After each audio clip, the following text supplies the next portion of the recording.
Welcome back to Weekly YouTube channel where the draft never stops and neither do we. I'm your host Owen, and today I have a special guest on with me. We have Bill Sparks from @Sparks Scouting on Twitter, one of the fellow draft professors that I work alongside with over at the Draft Fanatic and Draft Professor on YouTube. We do weekly shows ourselves and talk about the draft. And Bill, I'm excited to have you on because I've had this video. It's been doing actually pretty well analytics-wise for my channel, where I went through and I predicted every game of the season, which obviously in turn will give you a draft order. And I've been hyping it up that, like, oh, you're the guy who has like 600 something players already draft or scouted for the upcoming draft. But like, legitimately, how many guys do you have watched, and how are you doing? I'm doing great, man. I'm here. I'm excited to talk some ball, talk some draft. 445 is the number that we are currently sitting at, graded, comped, scouted, and sorted. So when you asked me to do this and said, "Hey, I just need 32," I was like, "Oh, well, I could have done a full 256, but let's just keep it nice and short for 32." But I'm excited to talk some ball, talk some draft picks today. I think there's some names here that might shock some folks. I know there's one pick that's probably going to get pretty controversial and probably get a lot of dislikes in the comments, but it'll make sense once I make it. I know I'm excited now too, especially I got a little sneak peek into what kind of the mock draft looks like and read a couple of the picks, and I'm really excited to get into it because a lot of the players, like, I've done some scouting obviously for my episodes on the Draft Professor where I'm previewing players, which we're doing on Mondays. And so I know some of the guys on this list. Some of these guys I've also heard about, and some of these guys I have no idea who they are.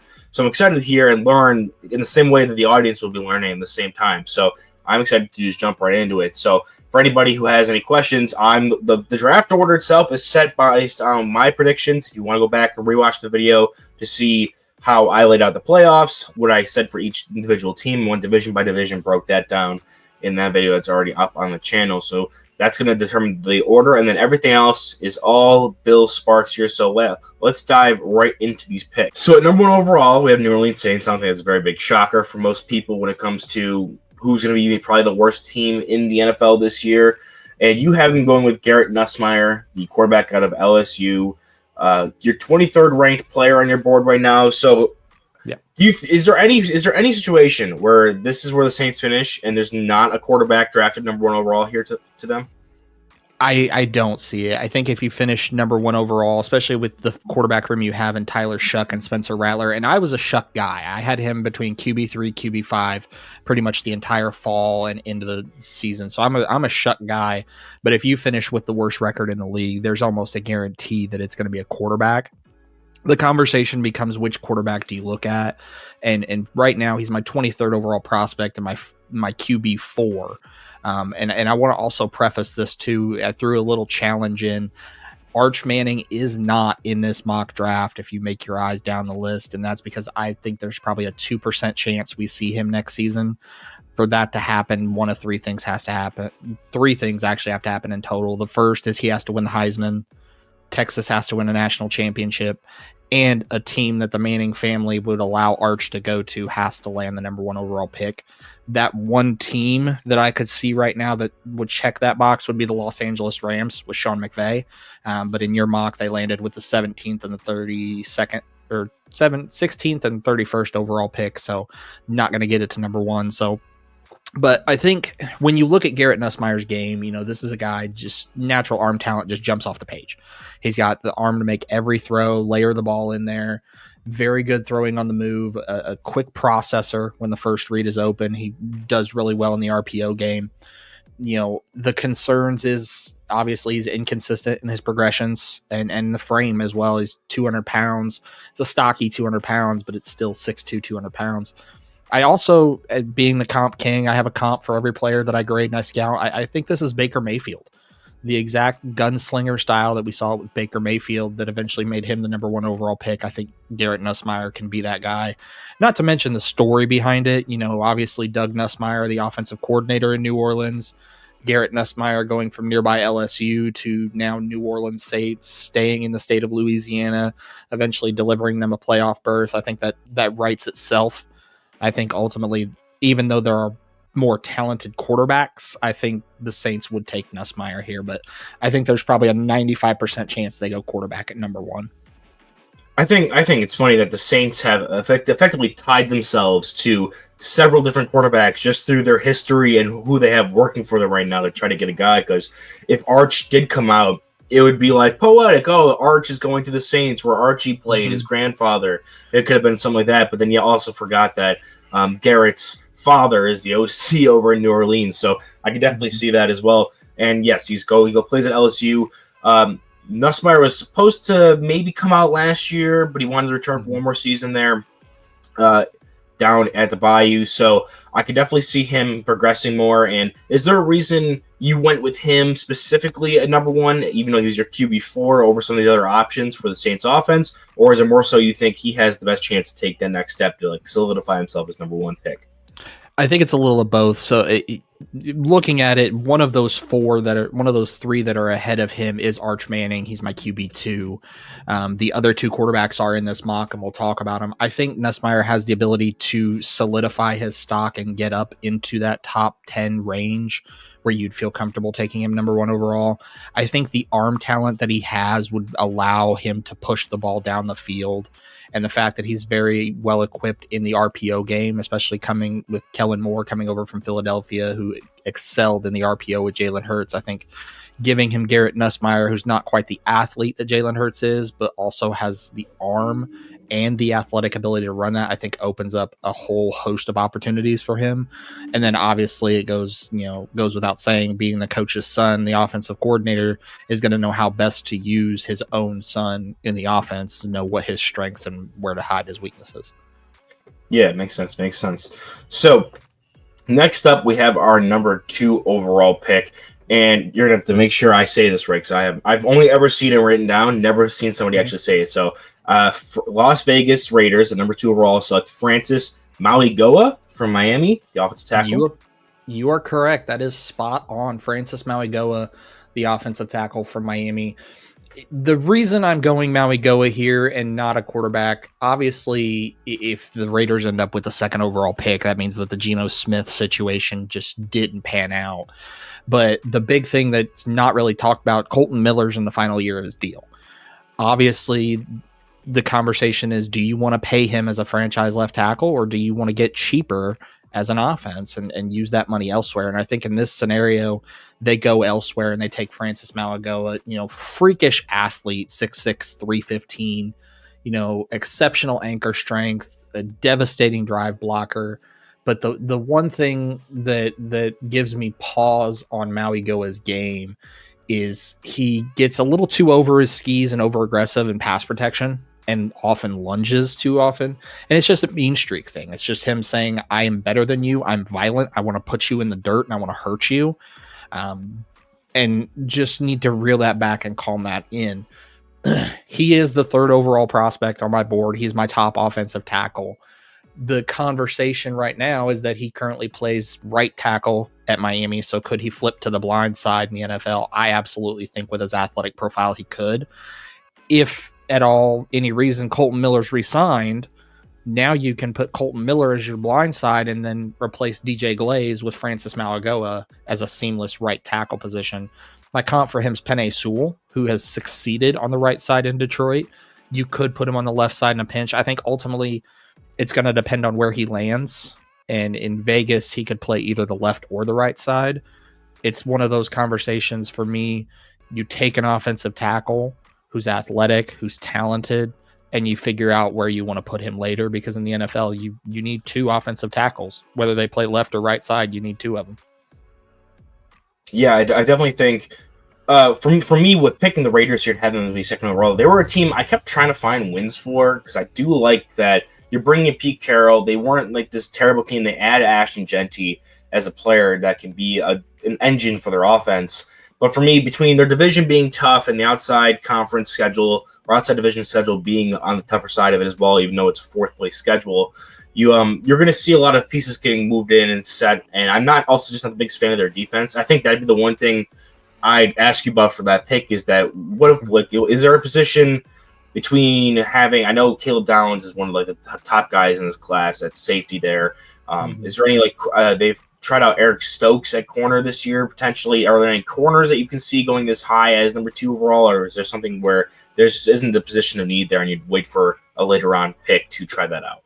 Yeah, so the value, like a corner is, we'll start there. My top corner is my 26th overall prospect, and he's on this mock taken 15th overall. So the corner class this is a down year for corners, even though that's a pick you'd want to make. As much as I would like Caleb Downs in Las Vegas to kind of line up next to Jeremy Chin, the conversation of taking a safety number 2 overall, that would be the highest we've ever seen a safety taken. And as much as I like Caleb Downs, I don't think his positional value is going to allow him to get there. I think his ceiling is probably somewhere between the 6 and 10 range, which is a little bit of foreshadowing as he's on the mock here, but he's a top 5 prospect for me. So if you took him at 2, I could see, at 2 overall, I see the value. The other positions that you could probably look at on defense that high would be defensive end and defensive tackle. If they didn't have Max Crosby on one side and Malcolm Kuntz on the other, and then in the middle you have Christian Wilkins, you have Adam Butler, you have guys you just drafted this year, Tonka Hemingway, JJ Pegues, I could see a defensive lineman there. But I think ultimately the conversation becomes either blindside protector if Colton Miller walks. If he doesn't, you take the best offensive lineman and you figure out the fit later. Or you could potentially look at a quarterback if you are not sold on Geno Smith long term. I don't see them going that route in this scenario where they get the number 2 overall pick. It's a conversation starter. But this would probably be a team that I would say you're going to try to sell the farm to get ahead of Cleveland to take the quarterback of your choice and slide down the board and take a better fit. All right, yeah, let's move on to number 3 there overall with Cleveland, which we'll have a lot to talk about here with Bill, obviously very subtly hinting at his allegiances here in the background. Yeah. We have just a little bit. The Cleveland Browns at 3 overall, taking Caden Proctor out of Alabama, the offensive tackle.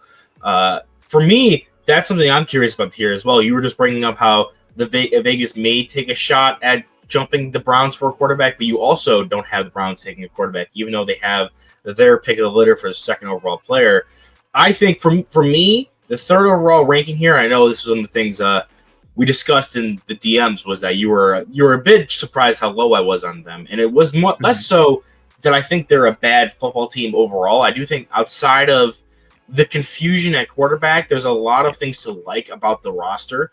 I just think that between having 2 rookies that you're going to have to try to figure out if they're both making the roster, if so, which one of the veterans you got in cut, the whole Deshaun Watson scenario where he's definitely probably done as their quarterback for the future. So there's a whole mess going on with the main leadership position of the team, that with that, including being in a very tough division in the AFC North, I think I gave them every single one of their wins besides one were against other AFC North teams because they play them so tough that I just couldn't find that many extra wins in their schedule outside of that. So I do think the Browns are a bit better than maybe being 3rd overall, but if they did land at 3rd overall, do you think that their answer is a quarterback that's currently already on the roster? If so, who? And then what's your move here with getting a offensive tackle, and how does that impact them moving forward? Yeah, so I'll break it down. So I had Shadur Sanders as a 1st round prospect this entire cycle. He was my 2nd quarterback overall between the 15 and 20 range.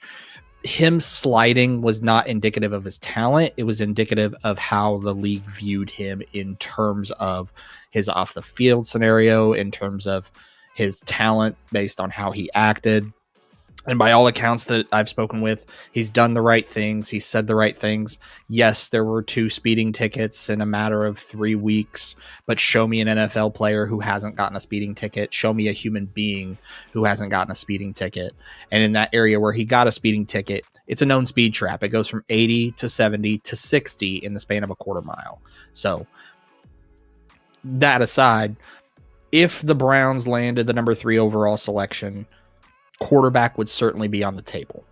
However, I argue that despite the quarterback, offensive tackle is a much bigger need, because you look at it, DeJuan Jones has had injury history. He's still unproven on the left side. Jack Conklin on the right side. He's getting older. He's got injury history as well. Their swing tackle, Cornelius Lucas, is 33 years old. After that, you go to like a Jackson Barton or maybe a Julian Pearl. There's nothing of offensive tackle to note on this team.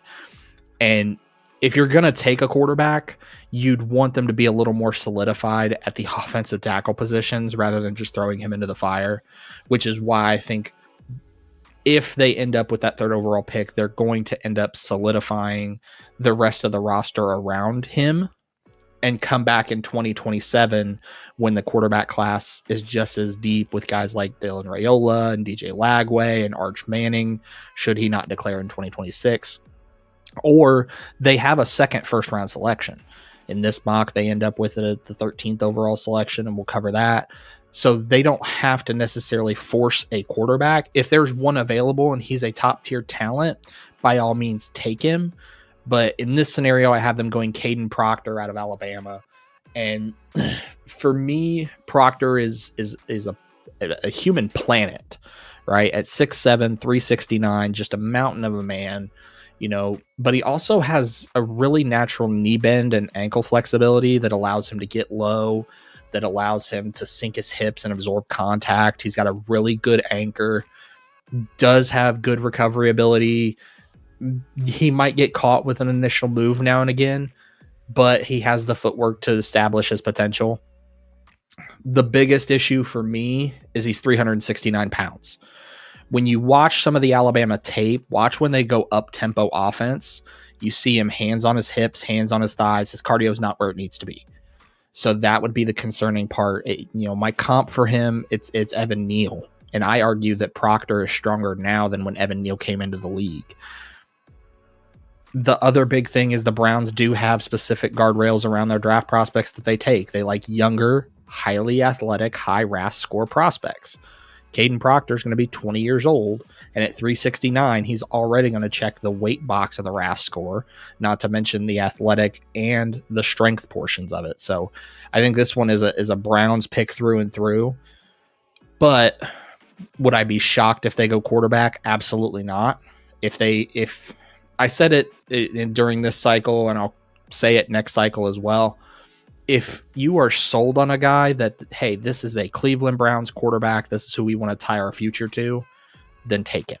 But if you are not sold on him or you are questioning it, don't take him just to say you took a quarterback. And I think teams that do that take one just to take one, are doing themselves a disservice. Yeah, I think that's definitely something that's always odd with the philosophy of people, where it's like, well, we have a quarterback, we're picking high, we need to take one now. A lot of teams not obviously this is me projecting here, but a lot of teams you see at the top of this draft order I have right now are similar teams that were at the top of the draft order last year. And can there be surprises? Yes, of course, obviously. But I do also think that it's indicative of, okay, you have a problem at specific positions. You oftentimes will be picking consistently in a few spots until you can break the ship there with those kind of things. So I definitely think that holds true. It's not always necessarily true that you need to take a quarterback just because you have the pick there. Yeah.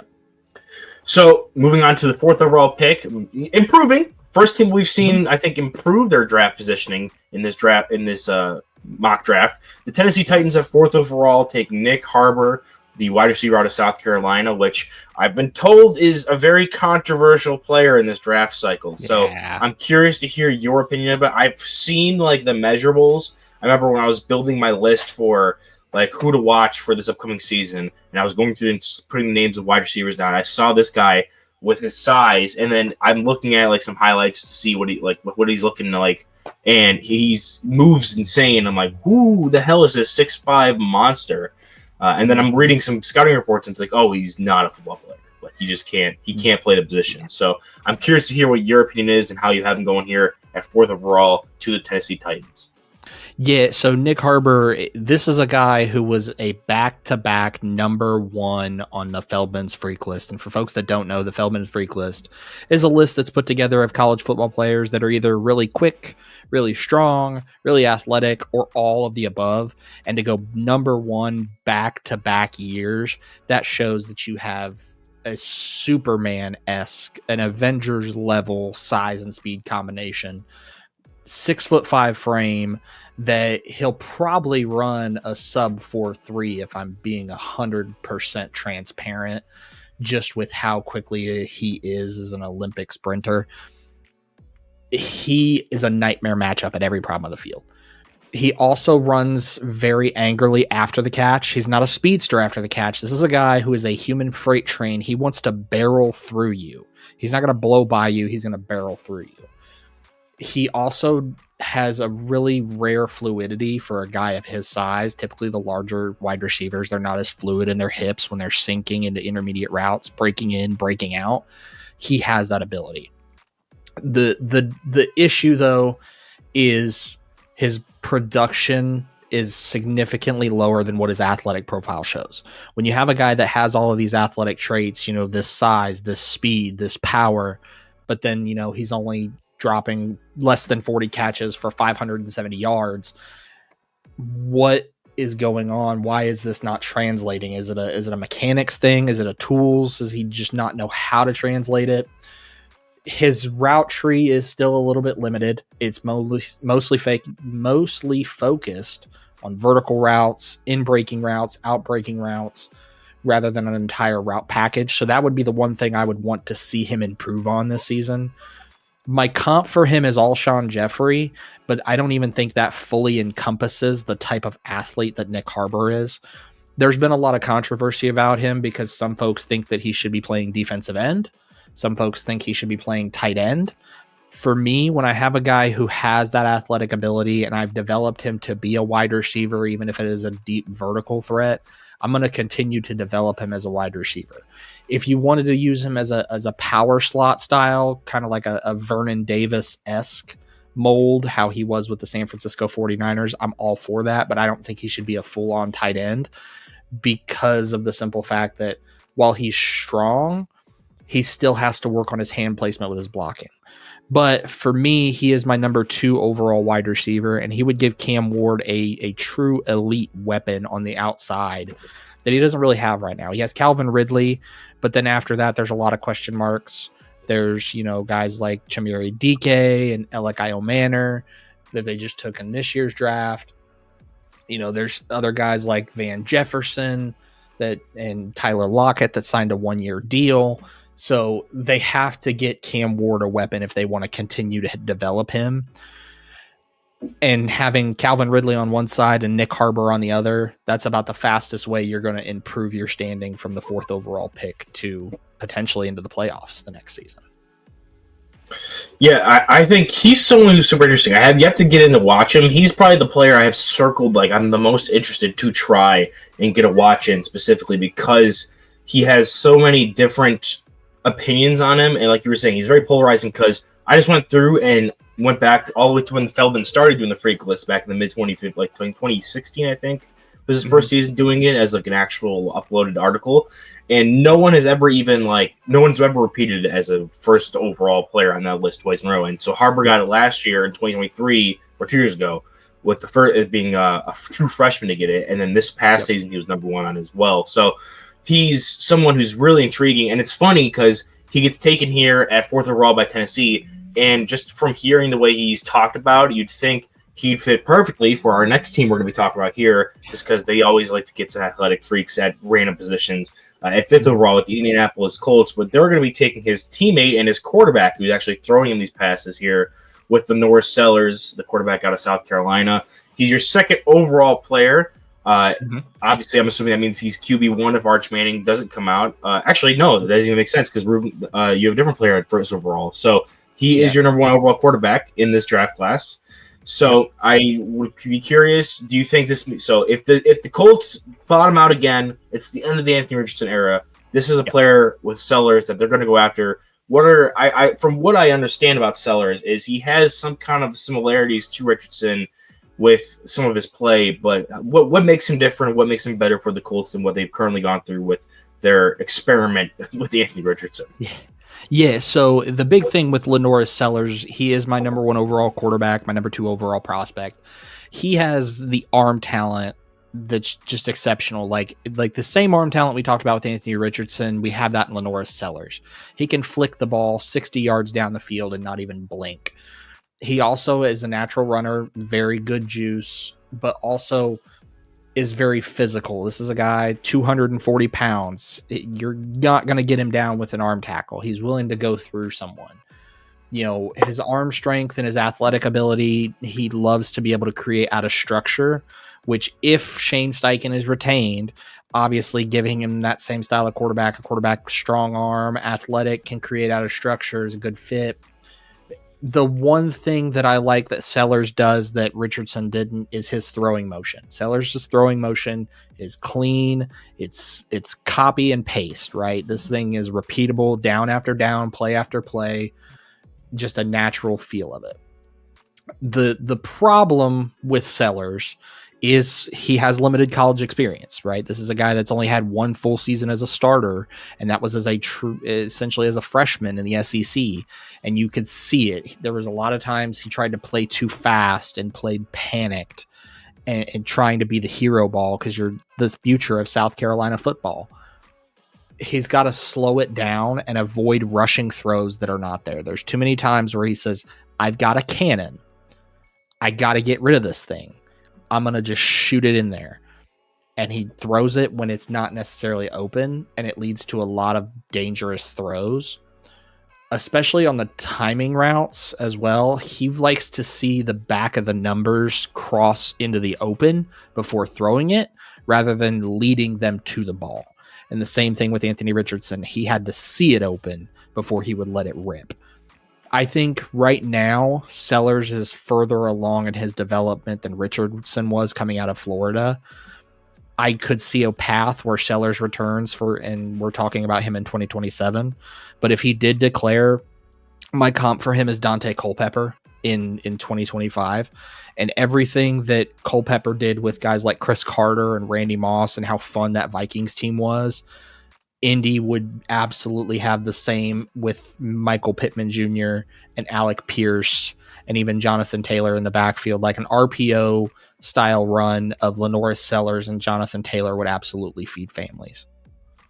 Yeah, I think, again, knowing what I know, my basic understanding of who Sellers is as a player, I definitely thought that was an interesting one. It's basically like the Colts, who have a good roster outside of their quarterback position right now. We just went over and covered them last night on the Draft Fanatic, Draft Professor show where we were breaking down each team's depth chart and schemes, and we were talking about the Colts last night, and they were the team we covered, and we talked about how the roster, especially the defense and the offensive line, wide receiver weapons, running backs, it's a pretty good roster. They just need to figure out that quarterback spot, and it feels like Sellers taking him at 5 overall in this scenario.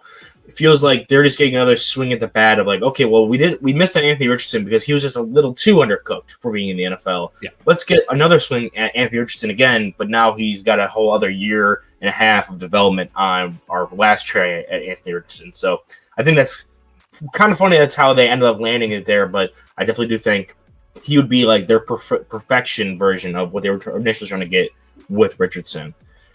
Next up, I don't think this one's going to take too long. I'm more just curious to hear who this player is specifically because this is the first I'm hearing this name.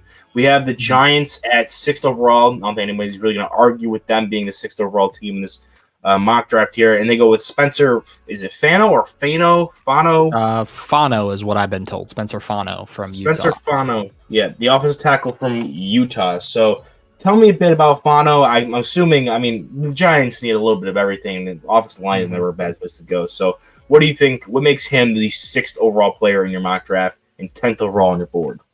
Yeah, so when you look at Spencer Fano, this is a guy who has the football pedigree. He's got several uncles that have been in the NFL.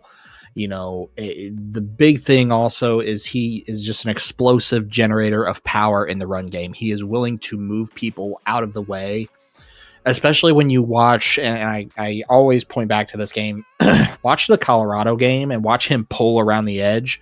Looks like he's shot out of a freaking cannon and just moving at 6'5", 305 pounds. He also can just steer defenders into the dirt. He just creates a natural general torque with his hand placement. Really good kick slide mechanics for being a right tackle, especially. But this is a guy who, his hand placement can drift outside. There's a lot of plays that should be called as holding that he gets away with. He's not going to get away with that at the NFL level. He's also 305 pounds. And as an offensive tackle, typically you look for about a 300-pound threshold, but it's not like golf where the lowest score wins. You want to kind of get further away from that. Like we talked about with Caden Proctor, 370 is probably too far. 305 is too far the opposite direction. For me, though, when I look at him for the Giants, this is another offensive tackle that I think could play either side, left side or right side. But I think he's going to fit better on the right side of the offensive line, and he would replace Jermaine Elumanor at the right tackle spot, giving you Andrew Thomas and Spencer Fano as your bookend tackles.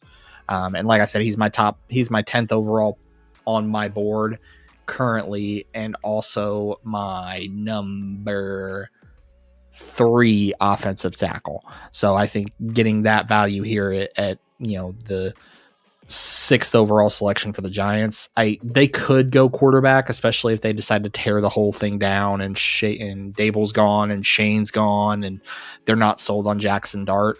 But I think in this scenario, if they play well enough to get out of the top 5, they could convince themselves of giving themselves another year of Jackson Dart before coming back in 27. Yeah, I believe that. I personally think because of how much they were allowing the Giants to mortgage with futures and move up and get their own guy at the position, that I think that Shane and Dable are relatively safe. I know finishing 6th overall isn't the best season, so I think even with that finish, they could potentially be on the move. But I do think that they're going to at least let this Jackson Dart stuff play out a bit because they have as much contract control they have on him being a first-round pick. So I do think that is something we'll see. And I do think this is a good opportunity, getting a pick as high as it is, to grab guys to put around him and have them be improving and try to see if Jackson Dart really is the guy who can get them there, or after they get the team right around him, they can move on to another rookie quarterback. So I definitely think in this draft, it'd probably make more sense for them to go after a guy who is a 3rd overall tackle on the board and try to get some help there specifically and make sure that's not a problem. We're going to move on to the 7th overall pick in the Carolina Panthers. This is a player I know intimately because this is one of the guys I scouted. The first team I covered for the Draft Professor was Clemson, and he was probably up to this point my favorite player I've watched so far. I think he's number 1 on my board right now of the 40 players I watched. But I also haven't watched anybody we've talked about up to this point, and not much after. So that doesn't really say much, but Peter Woods, the defensive tackle out of Clemson, you have him compared here to Ed Oliver, and he's 25th overall on your board. Yep. Absolute freak of nature. So I'm excited to hear what you have with Peter Woods and how he fits in with this Carolina front. Absolutely. You hit the nail on the head right there. An absolute freak of nature, a violent, heavy-handed defensive lineman. His hands just jolt. Like I call his hands AED devices because he can bring somebody back to life when they jolt him through the chest. Very good run defense instincts. This is a guy that's not going to get fooled on counter moves and pull moves and things like that. A motor that runs, white hot all night long. I point back to the game against Texas where he chased someone 20 plus yards down the field, despite the fact that he didn't really have to do that. The big thing, and this is why I kind of compared him to Ed Oliver a little bit, is his tackling technique's a little bit inconsistent, just like Ed Oliver's was. When he's fatigued, his pad level rises, and you can see it gives up unnecessary leverage. His pass rush bag also does sometimes get a little predictable. Sometimes he just relies on his first step explosion and his bull rush and tries to push through people rather than actually winning with finesse. With Ed Oliver fitting into Carolina, you have Derek Brown, you have Bobby Brown, you have Tershawn Wharton in a 3-4 scenario. But beyond that, there's not really much behind those three. Yeah, you got guys like Shai Tuttle and A'Shawn Robinson. But if you could put a rotation together of Derek Brown, Tershawn Wharton, Bobby Brown, and Peter Woods. That's a hockey lineup at the defensive end spot that you can just continue rotating in guys. And NFC South offensive line coaches would be like, please make it stop. Please make it stop. So while I think Peter Woods, they could go away from defensive tackle, I considered Caleb Downs here on the back end at safety as well. Also had a conversation about potentially wide receiver as well. I think Woods is one of those guys, while I'm lower on him than most because of those fatigue concerns, because of that pass rush plan concern, I see the vision for Peter Woods. I think he could definitely outplay 25th overall on my board. And to put him in Carolina and give them that sort of rotation, that's going to make life hell on earth for opposing NFC South teams. Yeah, I'm probably a lot higher than most people are on Woods for me personally. I probably will be, and he'll be one of the guys I'm definitely championing for this upcoming draft cycle, especially if he can improve. Because I do think you're right that there are some things he can improve, like pass rush consistency, his conditioning. He plays with the most insanely hot motor I've ever seen. But that doesn't mean he doesn't have great conditioning. He just plays like his hair is on fire. So I do think he's one of my favorite players to watch. It also happens that Ed Oliver was one of my favorite players to watch of all time too. He's one of my favorite prospects. So it kind of makes sense there. Yeah. So yeah, he's a fun player. I think having that D-line rotation with the Panthers would be insane with him in there. And I think having that front, which they do, it makes them a lot more multiple because you can have a player like Peter Woods be like a 5 tech or a 3 tech or even a 1 tech. He played a lot of nose for Clemson, even though he's more of a smaller guy. But he played all over that front, and I do think he's one of the more special players in this class. So I do like that pick there at 7. At number 8, we have the New York Jets taking Caleb Downs, the safety at Ohio State. Your 4th overall player. I've seen a lot of talk about him being the number 1 overall player from a couple different sources. I haven't seen him, so I can't really speak on that. Curious to see why maybe you wouldn't have him as first overall. Maybe it's positional value. Maybe it's just that you think there's some room to grow there. But as well, how does he fit in with the Jets? I know that the Jets are kind of emulating the Lions a bit more with their new coaching staff.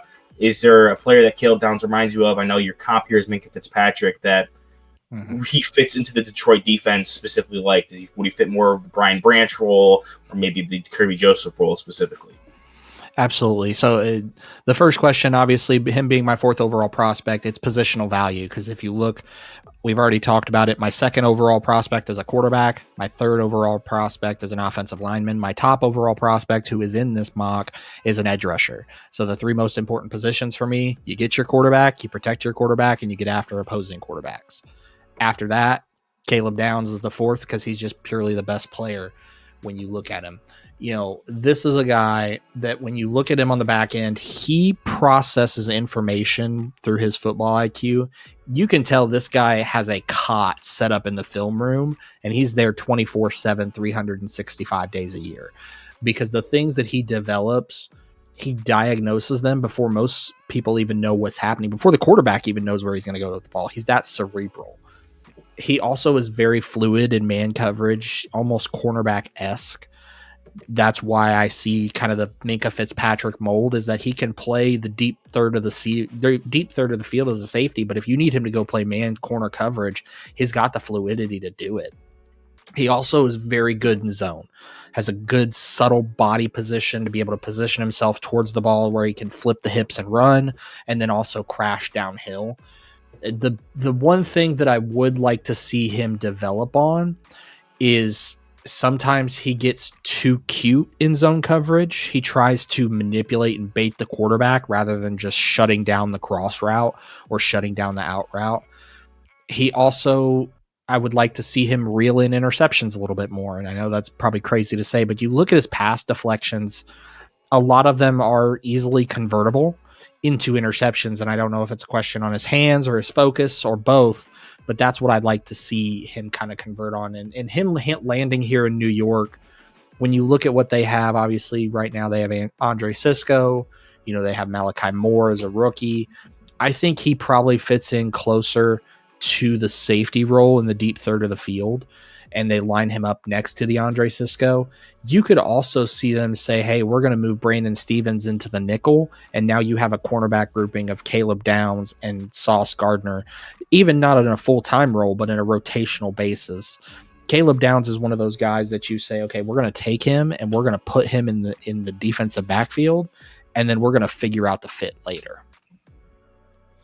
That makes sense, and I definitely do think the Jets need some of those more dynamic pieces, especially in the secondary, to complement Sauce. So going with a player like Downs, who most people, if you took out positional value, could be the first overall player on some boards, definitely something that they're going to want to add, and there's definitely some precedent for the team in the Lions that the coaching staff is coming over from the Jets from, definitely value their safety position. So I can definitely see that being the pick there, and I'm excited to get into Downs' film. You're very, very good salesman on that one there, Phil. I'm excited now. Especially, I'm not the biggest fan of watching safety film, but that's the one where it's like, okay, you're getting me excited. You're getting me hyped up.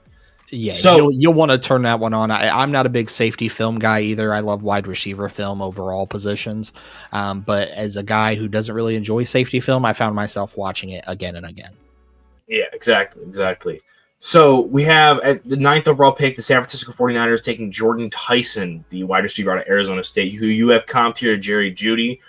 I looking at the 49ers wide receiver position, I think they're lacking a clear number one. I don't think Brandon Ayuk is long for this team either. So I definitely am on board with this. But tell me about Jordan Tyson and why you think he'd be a good fit for the Niners at 9th overall here. Yeah, so Jordan Tyson at 9th overall for me, he's my 18th overall player, but I think he can definitely outplay that this season. This is a guy, he lives in the intermediate part of the field and is just devastating. Surgical precision. Shows an advanced understanding of leverage for a player of his age. You know, this is a guy who's going to secure everything through contact. Like, I'm pretty sure he had super glue on his hands at parts of the season because he was holding on to everything through contact. Also has a basketball background in his game. He's played basketball before. So this is a guy, you know, you see it when he boxes out defenders and then the body control to get his feet down. The big thing that I love is he has bought into the no block, no rock philosophy from like the Hines Ward era. This is a guy who had 298 run blocking snaps, which was 5th most against FBS receivers. So this is a guy, not only does he want the ball in his hands, he wants to block. He wants to move you out of the way. Obviously, there are some medical concerns. You had the knee injury in 2022. You had the season-ending collarbone injury in 2024. You also have a lighter frame, 195 pounds on a 6'1" height frame, so that's going to give you some concern. But when you look at him, this is a guy who is willing to block in the run game, which will be perfect for that Shanahan offense. A guy who has the ability to separate and explode and create separation for Brock Purdy. And I'm with you. Like, yes, they have Brandon Ayuk and they have Ricky Pearsall, but I'm not sold on Brandon Ayuk long term. He's been in trade conversations to Cleveland as one. He's been in trade conversations, and with them paying Brock Purdy what they have to pay him, they have to get cheaper in the weapons they place around him. Jordan Tyson is the start of that. And he's a guy right now, like I said, he's 18th overall on my board. I wouldn't be shocked if he starts to climb higher as we move through the season. Awesome, yeah. And again, another player that I was super excited to watch when I first watched him back in that draft class, and Jerry Jeudy. So I'm excited to check out these comps, the way you're telling me how these players work. I love the no block, no rock philosophy, especially for a guy who then also profiles as a Jerry Jeudy style wide receiver who doesn't drop the football. Sounds like someone I'd be salivating over watching the tape on. So I'm again excited, and I'm sure that with everybody watching alongside, a lot of people aren't getting any or had no idea of who these players were before this as well. Obviously, you're giving us a good snapshot of who these players are, who we should be looking out for in this upcoming season. So this is also kind of I like to do these early mock drafts as also college football preview to some extent. 100%, yeah, definitely love it. The next one for Pittsburgh, and this is Fernando Mendoza, the quarterback from IU. This is a guy, for me right now, he is currently sitting as my QB number 5. But I would not be shocked if by the end of the fall, he's QB number 1. Because when you look at him, this is a guy, long, athletic build, 6'5", 225 pounds. advanced processing speed. This is a guy we talked about a little bit with Lenoris Sellers earlier as the first quarterback. Needed to see it open. Mendoza is not that guy. He's going to let it rip because he's processed through it. Keeps his eyes downfield, has the poise in the pocket that you look for, constantly throwing a catchable ball. His receivers do not have to struggle with ball placement at all with Fernando Mendoza. Sneaky athletic. This is a guy that's not like Sellers, who's physically athletic, very mobile. He's sneaky athletic. Can move well outside the pocket, can scramble, but that's not his game. He's going to slice and dice from the pocket. The concern, though, is his arm strength is NFL caliber, but it's not much more beyond that. He doesn't have the cannon of a Lenoris Sellers or an Anthony Richardson. My comp for him is Matt Ryan. Matt Ryan had an arm. He could make all of the throws he needed to make. If you asked him to bomb it 65, 70 yards consistently, you were going to be disappointed. You also, if you asked him to scramble, you were going to be disappointed. But he did his damage from the pocket. Him landing here in Pittsburgh, obviously Aaron Rodgers has already come out and said he's on a 1-year deal. In this mock, they don't end up very far. They end up with, I think, the 10th overall pick. Landing a top 10 pick in Mike Tomlin's tenure, you're likely never going to pick that high again. Could Mike Tomlin be let go after this season because of that top 10 selection? I don't see it, but it could happen. So now you need a new quarterback.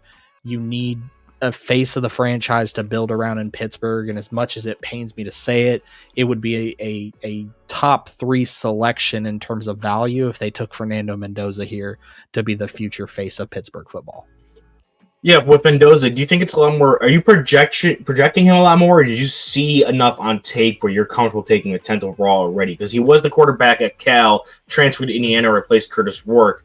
Did you see enough while he was at Cal, or are you projecting that what you saw at Cal can continue to grow at Indiana? So it's more of a what you're willing, where you think you're going to see versus what you've already seen. Right. So he's the 29th overall player on my board, and that's where he is right now. I think if you factor in positional value and what I think he could be, I mean, we watched Curt Cignetti turn Curtis Rourke from a max star into an NFL draftable prospect. So I think if you drop Mendoza in Cignetti's offense and give him the keys to those offense, I think there's no doubt you could be looking at a top 10 guy. There's a lot of folks out there, that have Fernando Mendoza as QB1 on their big boards. So I don't think it's out of the realm of possibility for a top 10 selection.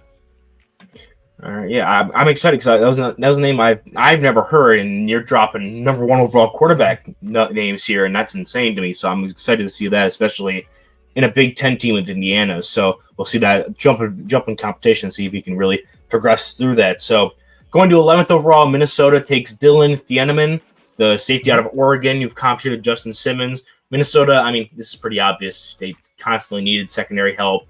Safety is a position where they haven't really found an answer. They lost Cam Bynum to the Colts this past season, so they're looking for a new starter there. I can definitely see this, so I don't think this is a super complex pick, but what can you tell me about Thieneman as being your 11th overall pick here on this and 13th overall player on your board? Yeah, so when you look at Dylan Thieneman, this is a guy has elite speed at 207 pounds. People that weigh 200, 210 pounds shouldn't be able to move like Thieneman does. It's such a shame that he and Caleb Downs are in the same class, because everything that I just said about Caleb Downs living in the film room, Dylan Thieneman not only lives in the film room, he also rents out an Airbnb in the film room. He's there that much. This is a guy that has that elite diagnosing ability from a safety, very good hand-eye coordination and ball tracking ability. He also has shown effectiveness in being a deep third safety, a box safety, a robber over the middle of the field in linebacker situations. This is a first off the bus, last off the field type of player from his time at Purdue, now transferring to Oregon. The concern that I have, though, is at 207 pounds, he's a wiry 207. I'd love to see him add on just 5 to 8 more pounds, get a little bit more muscle behind him.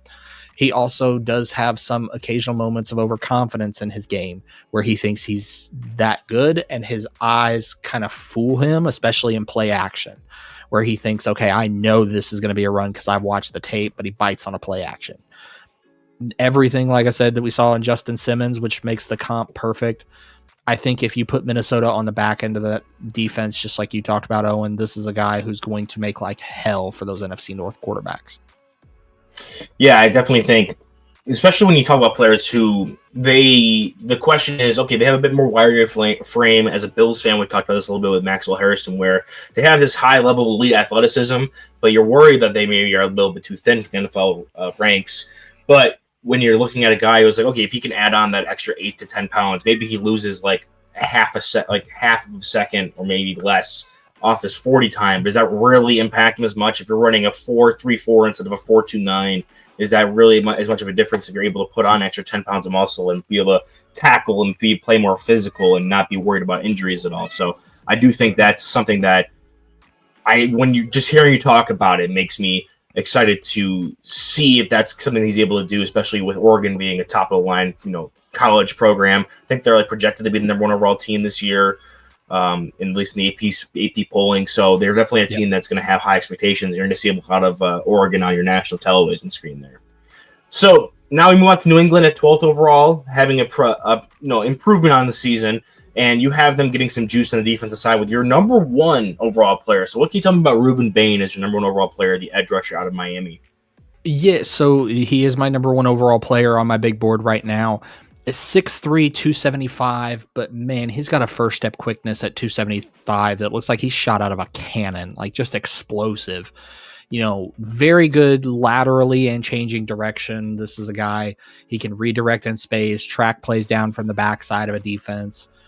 He also, has a natural leverage advantage being a little shorter at 6'3", but he can get easily into the pocket of an offensive tackle and get underneath them and rip through them. He also has a versatility to be able to play a multitude of techniques. If you want him to play the wide 9 like in Cleveland, he can do that. If you want him to play a 5 tech, he can do that. You can also have him go inside over guards at 275 pounds as a speedy defensive tackle.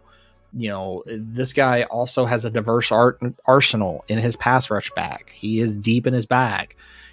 His swim move is like lightning. His bull rush is like a freight train.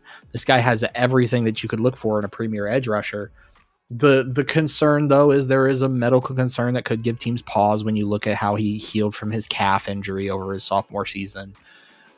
His length is good, but it's not elite, which is where some teams might have pause if they like longer armed edge rushers.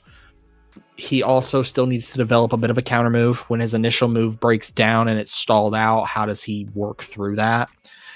I look at him and I see Brandon Graham with significantly more juice. And the options that you could have here, you could put him, across from Milton Williams in a 3-4. If you wanted to run a 4-3, you could slide him inside next to Keon White. Now you have White, Barmore, Williams, and then you can drop Harold Landry down. You have the world is your oyster, and just like we talked with Carolina with their defensive line versatility, the Patriots would have that same versatility. If you even wanted to, you could have Keon White stand up in a large linebacker role, and then now you have Ruben Bain as your defensive end, or you could put Ruben Bain standing up, although I wouldn't advise it. But I think ultimately he is my number 1 overall prospect because he's obviously positional value factors into it. He's the best edge rusher in this class for me in terms of explosiveness, in terms of power, in terms of pass rush bag, in terms of run defense. And I think folks that tune into Miami tape are going to see a game wrecker on that defensive side of the ball. Yeah, I think especially with what you described, especially with having the Patriots and their Keon White's already a player on the D line, they have this fascination with those types of players who can be inside, outside, high athletic players who can also compress and play with condensed angles. And we have seen some precedent in the past where even top end edge rushers can fall due to medical concerns. We saw that Dulatu with the Colts a couple years ago in that draft class. So I do think, as a Bills fan, I hate the sound of that, but for me, I think it makes sense for having him where he is, despite being a number 1 overall player, having him fit with the team that he goes to, and then also just the overall composition of who he is as a player and what the whole package would look like for that Patriots defense. So I do think that's a good sounding pick for them there, and another guy that I'm excited to check out. We're going on to 13th, where we now have the Cleveland Browns' second pick, the one they got from the Jacksonville Jaguars, trading up with them to select Travis Hunter, where they're going to be able to take on is it just Conception, like the word Conception, or is it pronounced something different? Wait. From what I've seen, it's Kevin Concepcion, but I may be wrong. But with Concepcion, this is a guy who is just a crafty. He is hands down, and I will put this out there. You can clip this. You can tell me when I'm wrong when it happens. He is the best route runner of any wide receiver in this class or in last year's class. He is just absolutely a surgeon. Creates separation with his head fakes, with his pacing. He can throttle up, throttle down, create separation with ease. A hands catcher who plucks the ball out of the air. And I talked about this with Newt the other night when we did our offensive big board breakdown, which you can go check that out on Spotify. It'll also be out on video later on this week over at the Draft Professor YouTube channel. Even though he has a high drop percentage, you see the hands in play. They're very effective. Very good football IQ, can find the spot in zone coverage. This is a guy just absolutely a nightmare after the catch to try to chase him down. It's like trying to staple Jell-O to a tree when you're trying to chase him down beyond the catch. The issue, though, is his physical profile. 5'11", 187, that's not for everyone. That's a lighter receiver. I see a lot of Santonio Holmes in his game because of how crafty Santonio was as a route runner for Ben Roethlisberger in the backyard scrambling. Could the Browns go quarterback here after going offensive tackle earlier? Absolutely. I would say that if Fernando Mendoza was still in play here, he probably would have been the likely selection. The next quarterbacks off the board, I'm not nearly as high on as some folks are, and we'll kind of get to those. One, I'm sky high on towards the end of the mock, but also wanted to have a little bit of realism for this one. So while I think the Browns could go quarterback here, the fact that they go offensive tackle and wide receiver means that either they hitch their wagon to Sanders or Gabriel being a game manager and they come back in 2027, or they hope one of these guys falls in the draft and they can pick them up in the early parts of round 2. Yeah, that makes sense, and I definitely think I haven't mentioned it yet or not, but I was definitely someone who thought Sanders was picked lower than he definitely should have been, and he has the potential to get there. Obviously, the maturity question marks come up with the speeding ticket, like you said. Like there's some things that you can look past, and it just becomes a sensationalized talking point, especially with who the player is specifically. So I don't want to push any more unhealthy narratives with that. So we're definitely going to hope out for Shedeur to be the answer there at quarterback, at least not. If not this year, the following seasons, and this draft where they're going with the offensive tackle and wide receiver combo is really pushing towards helping them out with that. And I think that's the right way to go because I do think they do have some answers at quarterback there. Next up at 14th and 15th overall, we have two corners going to Arizona and Seattle, which I had an Arizona fan very combative with me in the comments of my prediction video because he's convinced that they have a lot better of a team. The fact that they're going to finish very similar to what I have them finishing at to where they were last year. He just didn't agree with it. So this is going to be our time to talk about the Cardinals secondary, which is what my biggest issue was with them, especially at corner. So I'm glad you had him going with Avion Terrell here, the corner out of Clemson. And then you have Takario Davis, the corner out of Washington, going to Seattle. So I'm just curious, just grouping these two together because similar position. What puts one over the other for you? Is it scheme for one team over the other? Is it the player for one team over the other? You have Terrell graded higher than Takario Davis on your board. So what's your thought process here with going with one player to one team over the other? Yeah, so when you look at the two, Avion Terrell is my cornerback 1, and Takario Davis is my cornerback 3 on my big board. And it should also show that my cornerback 1 is my 26th overall prospect, which shows that this year is going to be a down class. But when you look at Terrell, he's a bit of a smaller corner, 5'11", 180 pounds, but he's electric, very versatile, can excel in man and zone coverage, shows a good closing burst underneath ability and can dislodge the ball very well, just like Brent Grimes did for Atlanta. Whereas when you flip the script and you look at Seattle, Takario Davis, 6'4", 190-ish pounds, a big body corner, just like Tariq Woolen. So that's kind of where you're looking at between these two NFC West, is that you have Arizona going with a smaller corner that's, a little bit quicker, a little bit more better in zone coverage, whereas Tacario Davis is a little bit larger and a little bit more physical in man-to-man coverage. I think when you look at these two teams, obviously Arizona, you're looking at a starting cornerback duo of Will Johnson and Max Melton, and that's predicated if Will Johnson can stay healthy. I am not sold on that by any stretch of the imagination. We heard at nauseum how much his medicals caused him to drop. And then when you look at, Seattle's depth chart in terms of their cornerback room, I also struggled with seeing someone opposite of Tariq Woolen, like Josh Jobe. I think obviously my comp for Tacario Davis is Tariq Woolen, who is a Seattle corner right now, and to have just two Tariq Woolens out there on the defensive side of the ball, I think would be good for Seattle. The other conversation obviously was quarterback, because again, if Sam Darnold comes out and he just stinks up the joint for Seattle, could they turn to Jalen Milroe? Absolutely. Could they say Jalen Milroe's not ready yet? Let's go get our guy in the next class. They could that too. I think for Arizona and Seattle, this is both a scenario where they're going to be heavy in the cornerback market in next year's class, which is somewhat scary for fans of their teams because it is not a good corner class next year. Like I said, my top two corners are 26th and 31st. I have one more who's my in between those two, and he comes out as my 29th overall guy. So my top three corners are all in the bottom half of the first round, and that's with a little bit of projection for all three. Yeah, I watched Terrell, who is the brother of the Terrell who's currently playing for the Atlanta Falcons. So it's funny that you're copying him to another Atlanta Falcons corner there that isn't his brother.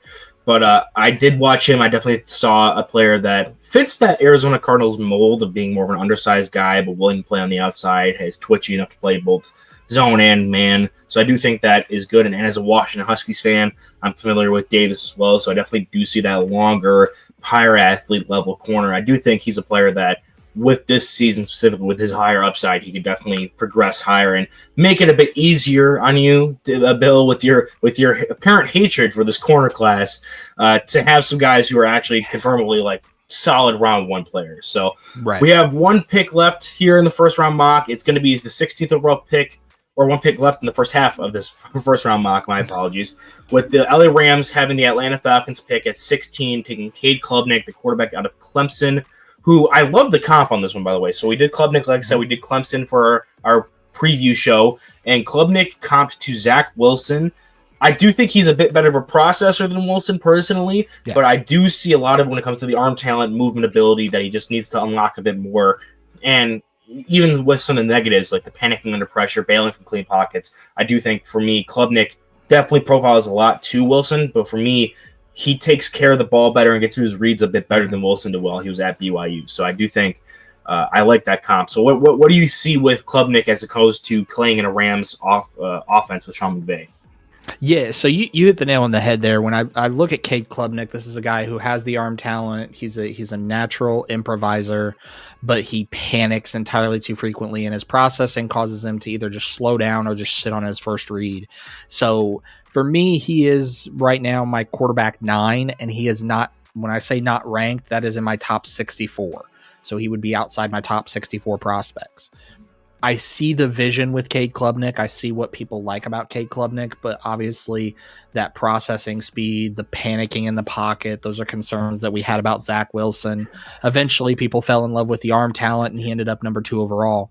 I think if he lands in Los Angeles with Sean McVay, I think that is a perfect marriage, because Sean McVay is going to break it down and give him all of the answers to the test and take away where he has to try to process through things. He's going to be able to scheme him open.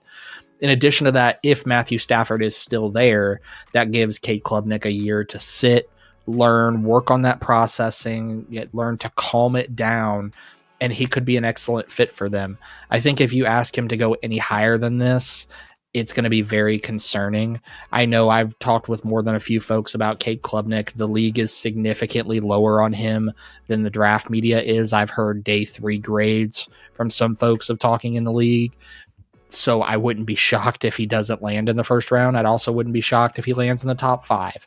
He is probably one of the most volatile quarterback prospects in this entire class. Yeah, I can definitely see that, especially with some. I haven't watched all the quarterbacks we talked about so far to this point, but I definitely watched a good amount of them. And he's someone who I've definitely had the most back and forth with when watching their tape, and like not being totally sold on him one way or the other. So I can definitely see him being the 16th overall pick to the Rams here, or being a guy who falls down to the beginning of day 3. I think that's a bit poor. I don't know. I don't think he'd fall that far personally. I do think he has some intrinsic talents that if Dylan Gabriel could be a 3rd-round pick, then Cade Klubnik should definitely be one there. So I'm definitely more on the pro Cade Klubnik side than the anti Cade Klubnik side. We're halfway through this build. If you want, we'll take a second here so you can do a little bit of advertising for all the stuff you got going on. Obviously, you're a busy man with getting 400 plus guys scouted for just for the summer. So I'm excited to hear any of the other stuff you've been working on and tell everybody where they can find you and how they can find more of your work. Yeah, absolutely. So you can find all of my content on the social medias. You can find me on X, TikTok, Threads, Instagram, at Spark Scouting. Also on Substack, at Spark Scouting. Just search it and I'll pop up. Also a writer and analyst for the Right Way Sports Network. That's twsn.net. You can check out all of my written work over there. I've dropped my top 64 prospects as well as top 10 positional rankings for each position heading into summer scouting. You can also check me out over on the Mrs. R Relevant Daily Draft podcast, NFL Draft Fanatic, no I in Fanatic on youtube.com. I sat down with Newt last night and he and I went through our top 10 offensive positions in terms of each position and our top 10 rankings. I'll be sitting down again this Friday night with Anthony Russo and Durst, where we go over quarterbacks in this class as well, so getting a deeper look at those. And then once the season starts, you'll see me over there on Wednesday nights covering wide receivers with Dalton from Home Squad Sports. Yeah, and for me as well, for the Draft Professor, obviously we're on the Weekly Code YouTube channel right now, but over at the Draft Professor, I will be streaming with them. I'm live. Right now I'm doing Mondays and Wednesdays with them, like we talked about on Mondays, previewing some of these schools and talking about these draft prospects heading into it. This upcoming Monday, I'm going to be doing the University of Georgia. And then on Wednesday, we'll be breaking down the last of the remaining AFC teams we have to do for schemes and the depth chart over the next couple of weeks. So that's my schedule. And then when we get to the fall, similar to you, Bill, and I think we'll be working on a few episodes together, at least until Newt is cleared from his coaching. Well, on Wednesday nights, talking about draft prospects, specifically these D tackles and edges, which we've talked about a few of them already with Peter Woods. We talked about Ruben Bain and some of these other players that are going to be in our wheelhouse for that Wednesday. So if you're excited to hear us talk more about these kinds of players, head on over to the Draft Professor on Wednesday nights when the season starts up. So we'll hit this back half of this mock draft. We'll go with a little bit more of a clip here. We'll group some picks together, talk about them. You'll still give me some rundown of how these players are, especially because, again, most of these players I haven't had a chance to watch yet. But give me some like the elevator pitches for why these players are someone you'd be excited to get for some of these teams here. So at number 17 overall, we have the Miami Dolphins finally addressing cornerback early in the draft with Malik Muhammad, the corner out of Texas, who you have comp to Asante Samuel Jr., another cornerback, this time 36th overall. What can you tell me about Malik Muhammad? Yeah, so the big thing with Malik Muhammad, this is a guy who has a track background, and it shows up. He is blistering quick. Probably is going to be one of those combine darlings where he just tests off the wall. Impressive instincts at the catch point. This is a guy who has the ball skills to be able to play on the outside and man corner. Coming in probably somewhere around 6 foot, maybe on the little light side, about 180-ish pounds. He's going to be a little bit light to play outside. I think he can do it. But again, his type of speed and his type of ball skills, you cannot pass that up. And that's why I think he's got a lot of Asante Samuel Jr. in his game. All right. So awesome. Yeah, the Dolphins obviously still need their help in the corner room right now. They have like Storm Duck and Cam Smith are players that are looking to start for them. So if this is where they land in the draft order and they still miss the playoffs, that's definitely going to be an area of concern for them there. We have back-to-back offensive tackles here with Chicago going Caleb Tiernan from Northwestern, who you've comped here to Brian O'Neill, and Houston at 20 going with Jennings Dunker. Is it Jennings? I'm pretty sure, not Jennings. Yeah, pretty sure it's Jennings Dunker from Iowa. Yeah. So we have two different teams here with two different positions with their tackle room, where you have Chicago having made a bunch of additions. They have, a starter returning in Braxton Jones at left tackle. I'm assuming maybe this is where you're expecting him to move on from him and this is the replacement as well. With Houston, they've moved on from Laramie Tunsil already and haven't really successfully replaced him and had put together a good offensive line, even though it was a weakness for them last year. So looking at these two different situations, tell me about these two different players and how they fit those needs for those teams. Yeah, so you hit the nail on the head there with Caleb Tiernan from Northwestern in Chicago. The Bears would move on from Braxton Jones, complete the overhaul of this offensive line, and get Caleb Tiernan, just a nasty finisher in the run game, especially when he's in that second level with hands on linebackers. Anchor strength is on display pretty heavily when folks try to walk him back. They are absolutely stonewalled. His pass arc, his pass protection and this pass arc, it shows the patience of a 10-year vet. This is a guy that is not baited by easy counter moves and baited by hand swipes and things like that. He's patient, just like Brian O'Neill. I think ultimately Caleb Tiernan stays on the left side. Could he play on the right side? Absolutely. If you wanted to see how Ozzie Trapillo does at left tackle, and then you have Trapillo and Tiernan as your bookend tackles, I think that's fine. But again, it's another one of those, you take the best player and figure out the fit at offensive line later. With Dunker, he is a guy that, number one, is going to have the best mullet mustache combo in all of the FBS. Argue with a wall if you want to, but it's not going to happen. A little bit on the lighter side at 6'5", 290 pounds. Also doesn't really have the total arm strength package. There's questions on if he's going to hit the threshold for tackle. That's why I think he's probably going to slide inside closer to like a David Deal type of player. But ultimately, I think Houston needs offensive line help, period. When you have, Laramie Tunsil's moved on, you've got Cam Robinson as a blindside protector. You need offensive line help, and Dunker is a guy that is probably going to be the strongest offensive tackle in this class. His play strength just flashes off the tape consistently. Not only that, he recognizes stunts, blitzes, what defensive linemen are going to do. This guy is a Harvard-brained, strong as an ox offensive tackle that if he checks out arm length-wise, put him on the outside as a blindside protector. If he doesn't, put him inside, and you have a 10-year vet at guard. That's awesome here, especially for a team in Houston that I have barely sneaking into the playoffs because they're in a weak division and then losing in the first round to the Cincinnati Bengals. So I definitely do think that's a layup for them when it comes to a pick they need. Next up, we have the Cowboys. Now we're into our playoff teams here. I have the Cowboys getting into the playoffs on tiebreakers as a first wild card, 7th seed here. And they go Anthony Hill Jr., another player from Texas, this time at linebacker. You've comped him to Deion Jones. It feels like every year we're sending a linebacker in the first round to the Cowboys. What makes Anthony Hill Jr. a fit for the Cowboys defense specifically, and why do we think this is going to be finally the one that they're going to prioritize and take? Yeah, so the big thing is this Anthony Hill is just a elite sideline to sideline defender with his exceptional speed, his lateral quickness, and his acceleration. He gets there in a hurry.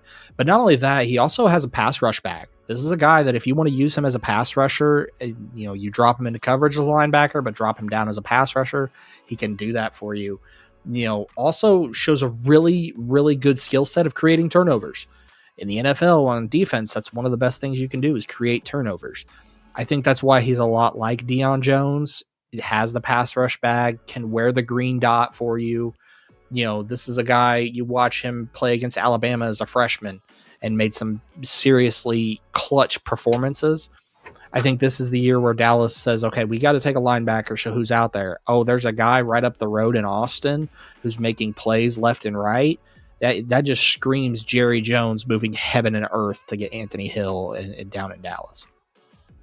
That makes a lot of sense. I do think they took Vander Esch as their last first round linebacker, and they have some players there, specifically including a former Texas alum in Demarion Overshown, who just went down with a major injury. So even though they've had answers, or they at least thought they had answers, they still haven't really successfully found a player to be that stud middle linebacker. They had so many for such a long time between Sean Lee and Vander Esch. That transition was really well thought out by them, but they just haven't had that since then. So I do think going to linebacker is definitely a position I think they could target there.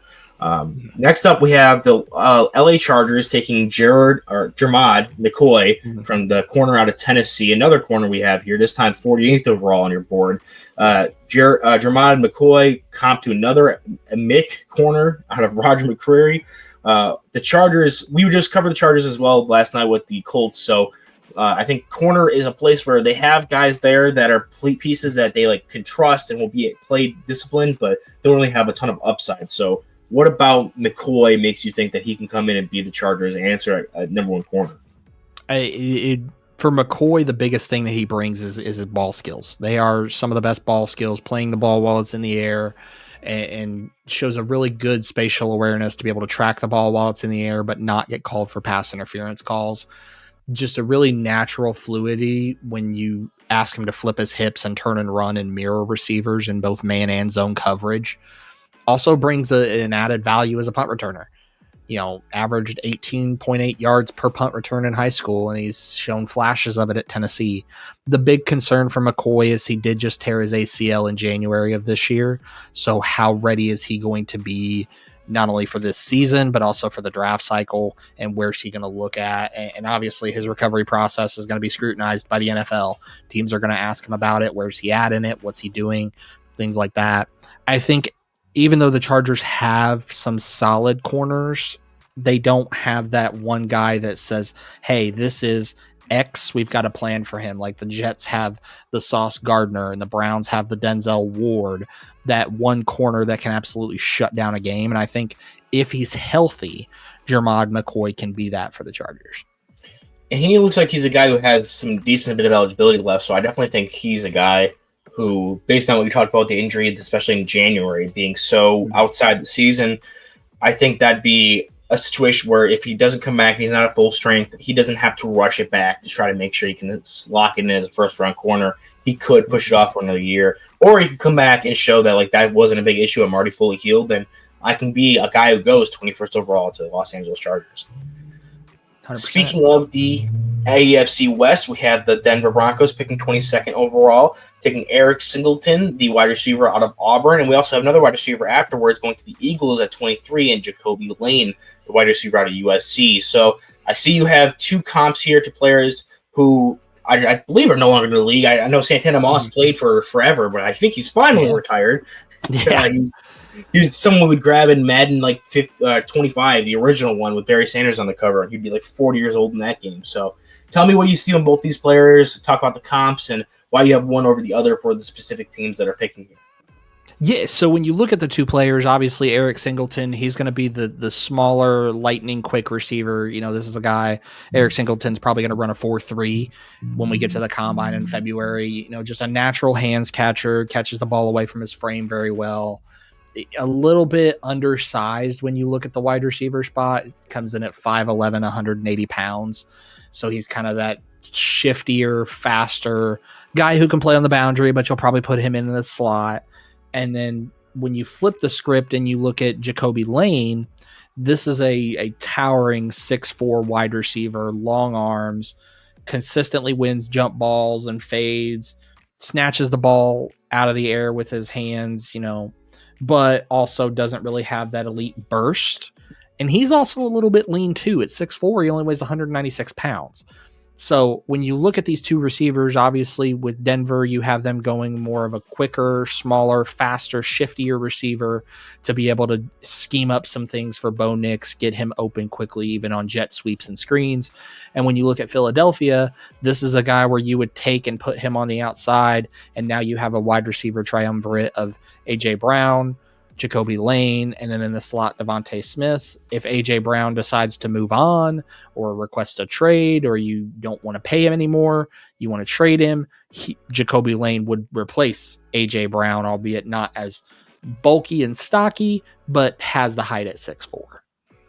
Okay, that's all. Yeah, I definitely can see that, and I do think that wide receiver outside of the top two is a sneaky need for the Eagles, especially following this upcoming season, because you're having guys who are in age. You have a player in Devonta Smith that is a really good number 2, but if you lose A.J. Brown, I don't know how good he could be as a number 1. So going with wide receiver here in the first round is definitely something I could have saw and probably would have predicted myself happening if I had knowledge of these players, obviously. But we got another back-to-back positional pick here, and 2 players that have names. One easy, I'll be able to say. The other one, I'm going to try, and we'll see if I can get it. We have Keldrick Falk, the edge rusher out of Auburn, going to Green Bay at pick number 24, comp to Ziggy Ansah. I guess they got tired of playing against him in the NFC North all those years ago, and they want to draft his replacement. And then, speaking of former NFC North pass rushers, this guy is comp to Preston Smith, former Packers edge rusher. It's Mateo. Here we go. I had it in my head earlier. You had it. So it's Mateo Ugalele. Ugalele. All right. Yep. So the fun part about Mateo Ugalele is he's actually the brother of DJ Ugalele, the signal caller for the Florida State Seminoles previously. But breaking him down, when you look at the two, Keldrick Falk, this is a guy, just a prototypical edge, a big edge, 6'6", 288. So this guy's got the size, but when you hear 288, you think kind of like a defensive tackle build. He's not that. He carries it very well. Can plant his foot outside and close downhill. This is a guy, you could put him as a 5 tech. You could put him as a 4-eye. You could kick him inside. He's got different pass rush bags for each position. He also plays with a genuine violence through contact. If you want to see it, go watch the game where he played Kentucky and he absolutely just mauled and ragdolled and put Kentucky's left guard in a blender, and then also put him in the hospital with how he ragdolled him. The concern with Falk, though, is his initial get off can be a tick slow at times. Sometimes he's late to the party. When he arrives, he's absolutely fun, but he's a little late getting there, and that's why you see a lot of Ziggy Ansah. Ansah was the same thing. This was a guy big, a little bit stocky, had a pass rush plan for everything, but he just showed up a little late to the party. Mateo Ugalele, on the other hand, this is a guy 6'5", 270 pounds, obviously just an absolutely explosive first step off the bus, first step edge rusher, also just has a rare versatility in terms of players of his size at 6'5", 270. Normally those are guys you have them put their hand in the dirt. Ugalele, you could have him hand in the dirt. You could stand him up. You could slide him inside. You can use him pretty much anywhere in the front 7 if you need it. And part of that is because he's a former tight end that's now converted to the edge rusher spot, just has exceptional body control and coordination. Also brings a nasty temperament, but not so nasty that it borders on dirty. This is a guy who's first off the bus, wants to hurt everyone for 60 minutes, do his job, get back on the bus, go home. I'll see you next week. That's exactly what you get with him. That's why I see a lot of Preston Smith, the same thing that you see in Preston Smith in Green Bay. Can use him in a multitude of ways. He's not a defensive end. He's not an edge. He's not a linebacker. He's a defensive baller. And that's what I think Ugalele is going to eventually develop into. Yeah, the way you described it, definitely sounds a lot like Preston Smith. It also reminds me a lot of how people were talking about Tuli Pelotu coming out of USC in his draft cycle. So that's definitely something I'm interested in looking at. I wasn't the biggest fan of Tuli Pelotu when he was coming out of USC, but I've definitely learned that he was a good player, and having a guy who kind of emulates that is definitely going to give me another crack at that to try to get that evaluation correct there. For a quick question, this is more fun than anything, and it's going to allow you to dunk on a divisional rival in the Cincinnati Bengals here. Do you think if Shamar Stewart defaults and re-enters the draft, who would they rather have at this pick if they are both there, Stewart or Ugalele? Ugalele. I will be honest, and it's me dunking on a Bengals fans, but I think the Bengals pick was a panic pick. I was never sold on Shamar Stewart. I thought he was really athletic and he was really good in the run. But if I'm drafting an edge rusher in the first round, I'd like him to have some sort of a pass rush plan. I never saw that with Shamar Stewart. His pass rush plan was, I'm fast, I'm athletic, I'm strong, let me go, which is great when you're at Texas A&M. When you get to the league, that's not really the plan that you need to have. So I think if he doesn't sign with the Bengals and he does ultimately return, I don't see him going in the first round. Number 2, he could easily get drafted by a team that has that same contract language, and now he's back in the same boat. But it's also not just the contract language, it's the fact that the Bengals aren't negotiating in good faith. They want to put in this clause that they've never really used before, but then not give anything up, not pay him a little bit more money up front, kind of grease the palms, so to speak. But that's one of the reasons why I have them going edge here, because even if they sign Shamar Stewart, you now have to deal with Trey Hendrickson. Well, you don't want to re-sign Trey Hendrickson. You still need an edge. I think at some point we may see Cincinnati may double dip on edges next year just because of how big their need is there. That makes sense. So next up, at 26th overall, you have the Tampa Bay Buccaneers addressing their cornerback need with A.J. Harris out of Penn State, somebody you comp to Greedy Williams, yet another cornerback in this first-round draft, Bill, especially for a class that has been getting dunked on specifically. No apologies to Jennings Dunker we talked about earlier. Right. So for someone who lived through the Greedy Williams experience, tell me how A.J. Harris compares and how that kind of player can help a team out, especially a team like the Bucs that has had some flux at their cornerback position recently. Yeah, so when you look at A.J. Harris, this is a guy very good in press man coverage and off man coverage. One-on-one matchups, he will live in that role. Very good footwork, very good back pedal.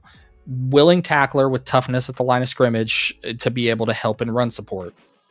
The concern is his ball skills are a little bit lacking. He can cover very well, but when that ball's in the air, he kind of loses track of it. In addition to that, his zone awareness, he occasionally focuses too much on the quarterback trying to make a play, loses wide receivers in his zone and loses track of them. I think this is a guy, like I talked about when you talk with Greedy Williams, you could put him inside or outside, either on the boundary or in the slot. If you even wanted to, you could use him a little bit as a safety, kind of as a box safety, maybe even in a nickel role. I think if you're going to use him, it's got to be on the boundary, and you got to have some safety help over the top, especially in zone coverage, because he's going to let a lot of stuff get behind him quickly and in a hurry. All right, and I mean, we're getting towards the part of the first round where you're taking guys that are more swings than absolute confirmed dingers. So you're going to be hoping for some guys to progress a little bit more. So you definitely see that with Harris there. But I do think it's a position of need for them. And as we've been kind of talking about this entire mock draft, the cornerback position hasn't particularly been a strength of this class, especially towards the top. So having a need there is going to be kind of tough. But being at the back half of the first round with the Bucs being 26th overall does help with them being able to justify taking a guy that maybe needs some more work later on this first round. At 27, we have the Washington Commanders taking a player that you've comped someone I'm very familiar with, and someone who is 7th overall on your board, but is now still here at 27th overall. Jeremiah Love, Notre Dame running back, comped to CJ Spiller. Tell me why you have your 7th overall player all the way down here at number 27. So the big reason is it's positional value. The conversation we have with Caleb Downs, we have with Jeremiah Love, he plays the running back position, which is devalued in the NFL. And yes, we saw Ashton Jeanty go 6th overall, but that was to a coach in Pete Carroll who said, hey, I want to pound the rock. And not a lot of teams are going to do that have that need. Washington, they're in a position where they can kind of pick the best player available, which is why Jeremiah Love's the pick here. But this is a guy, game-breaking speed, explosiveness, an open field creativity. I call him Harry Houdini in the open field because just when you think you got him, he poofs away and he's 25 yards up the field and you don't know how it happened. You know, a true 3-down back, because you could have him, you know, you could have him in run protection, you could have him in pass protection, you could have him as a wide receiver, you could have him line up in the slot, you could have him even line out wide, and you're not going to tip off your play call because this is a guy who's a threat to take it to the house anytime he touches the ball. The concern obviously is about his frame. He's a little bit lighter at 206 pounds. His route tree when he's split out wide is still needing development. But I think if you wanted a pure game-breaking weapon, just like CJ Spiller was, Jeremiah Love is that guy, and giving Jaden Daniels a game-breaking weapon in the backfield that, you know, even Cliff Kingsbury can use. That's a home run selection anytime you're going to take it. I think Love should ultimately go much higher than this. Like I said, he's my 7th overall prospect. Positional value be darned. But I can see the vision where we see him slide into the late first round, just like the conversations about Ashton Jeanty we had last year. Yeah, I definitely think that the way you described it as well, and I was able to watch Love a bit just from watching Notre Dame games last year. There were some of the few games outside of my work that I was able to catch live on Saturdays. So watching him, he's definitely someone who's explosive and exciting. And the way you described him kind of fits in with what Washington's been looking for in that RB 1A 1B system they've had with Brian Robinson being this bigger, bulkier back, and they've been trying out Austin Eckler for the past few seasons there as this pass catching, more explosive back for them. Eckler obviously being on the wrong side of 30 at this point in his career and having dealt with a ton of injuries. You have Jeremiah Love come in. It sounds like he'd be a seamless fit for that offense, specifically for what they have been trying to do, especially since Jay Daniels has been there at quarterback. So I do really like that fit for player to team with the skill set he's bringing there. So I do love that. Next up, this is something this is a pick I'm really curious about. So you have Jake Slaughter, the center out of Florida. I have watched him for last year's draft cycle, and I didn't really love him for a prospect for last year. I definitely think he earned coming back for another year, and will do better coming back for another season here. But you have a center going to Baltimore at 28 overall. Is this a pick that you're expecting either him or Linderbaum to move over to guard? Is there something that you're expecting with having Linderbaum when it comes to the contract? What's the process here with taking a guy like Slaughter to go to the Ravens? I think it's a little bit of both. I think Baltimore is one of those front offices that's a little bit forward thinking, and you have a guy like Jake Slaughter and then also Tyler Linderbaum in the house. Jake Slaughter is a guy that, just a surgical pass protector. This is a guy that's absolutely going to be probably the best pass protecting guard in the league in 5 years down the line.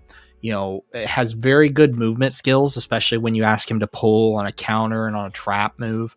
And I think that's part of it. When you have a guy who's that athletic and the ability to move in space like that, you get him in and you figure out the fit later. And I think ultimately you could either look at Linderbaum at center and Slaughter at right guard, or Slaughter at center and Linderbaum at right guard, or Slaughter being the only offensive lineman and Linderbaum being moved on to another team.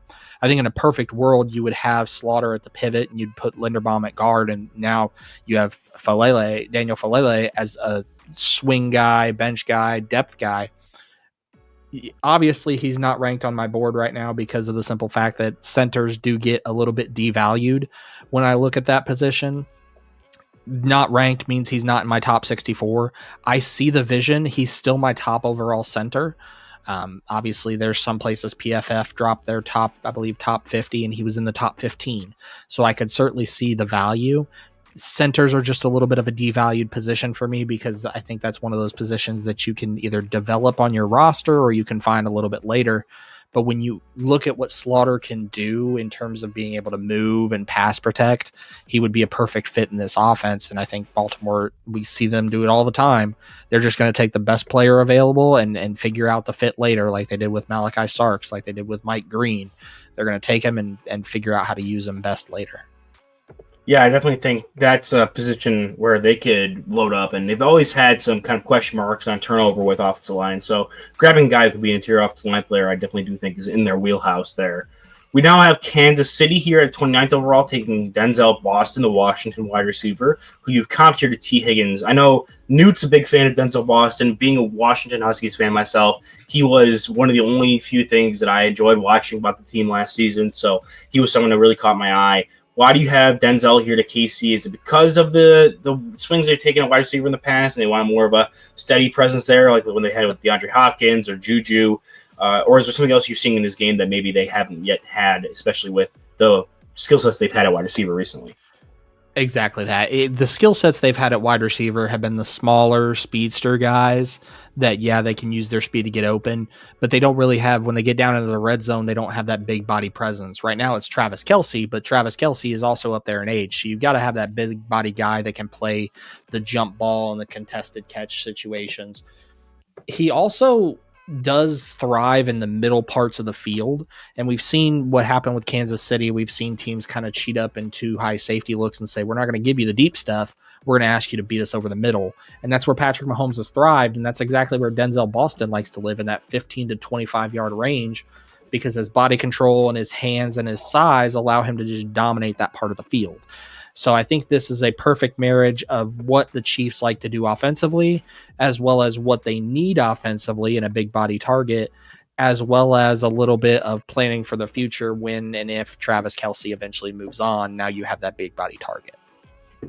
Yeah, I definitely think that's a good pick. It makes me mad that I'd have another Washington Husky go to the Kansas City Chiefs, especially for one that I've liked so much. Well, last time it was Trent McDuffie, who I wanted the Bills to take, and this time it's Denzel Austin, who's been one of my favorite players on this team for now. They'll be probably 2 seasons running, so that is a bit disappointing. But we'll move on to the Detroit Lions here at 30, who are taking a quarterback that I absolutely love in this class, Aiden Childs out of Michigan State. We covered Michigan State a couple weeks ago in that preview series I talked about on the Draft Professor. And for me, Childs, I love the comp here with Jordan Love. He definitely has movement with his legs and can attack with there. I think as a player he was a true freshman, or at least a redshirt freshman, plus starter that was given a lot of on his plate with a pro-style offense in Michigan State and executed it at a high level. So I do think there's some upside there when it comes to the pro-style stuff, and being able to have him go to a place where he can sit for at least a year behind Jared Goff would be nice. But for you with this pick, is this you looking to move on from Jared Goff? I know specifically he's up there. He's not the youngest quarterback in the world, but he definitely has a skill set that ages more gracefully in the NFL than some others. So do you think that the Lions could just be looking to move off of him, or do you think that we're inclined to see a decline in Jared Goff's production over the next few years? I think it's a little bit of both. I think the first part is you when you have a quarterback that's over 30 years old, you have to plan for the future. You have to, and I don't see Hendon Hooker being that future. The second part of it, the Jordan Love comp fits even better here. When you looked at the Packers, they had Aaron Rodgers at the time when they took Jordan Love. They were able to sit him for a year and allow him to develop. Because I love Childs. He is my quarterback 3 on my board and my 19th overall prospect, but there are some things that he does have to work on. His ball security is a major concern. He's got to learn how to hold on to the thing. He's also a click late on processing speed when his first read's covered. So for this pick for Detroit, this is the Lions saying, hey, we know that Jared Goff is 30, 31 years old.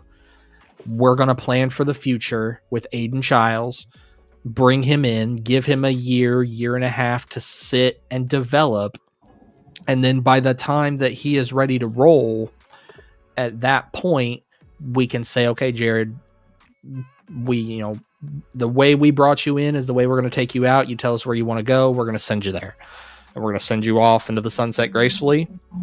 And it sets up a new era of Detroit football with Aiden Childs running the show. Would I be shocked if he's not selected here and Detroit goes elsewhere? No, I think they could, and they just take a kind of round 2, round 3 guy at quarterback. Would I be shocked to see Aiden Childs go much higher? Absolutely not, because like I said, he's my 19th overall prospect, and I think when you look at my top 3 quarterbacks, they're all quarterbacks that could return to school: Lenora Sellers, Arch Manning, and Aiden Childs. I think Childs has the runway to be able to get there, especially like you mentioned, running that pro style offense that they do in Michigan State. But also we have to understand Michigan State had to tear this thing down to the studs when Mel Tucker left. It was scorched earth, and Jonathan Smith's finally getting them in a position to succeed. So I know Lions fans are going to be all over my mentions and all over the comments and hating this selection. I just ask that you take it with a grain of salt and think about not just this season, but seasons in the future.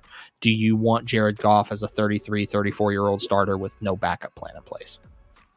Yeah, I definitely think Childs is one of my favorite players, specifically because of how young he was in that pro-style offense. I understand he's a tick late with some of his processing, and he definitely has some issues with turnovers, but I went through and watched a lot of those turnover-worthy throws, and I credited a lot of them to him, but there was stuff that if he would just find his check down more often and not force the ball into some windows, you would knock down at least like 40% of those interceptions. And there was some where he's on the move and under pressure, and it just gets away from him a little bit. If he can rein it in a little bit more, I do think he could be a guy who moves up the board a lot. So I'm a big Aiden Childs fan.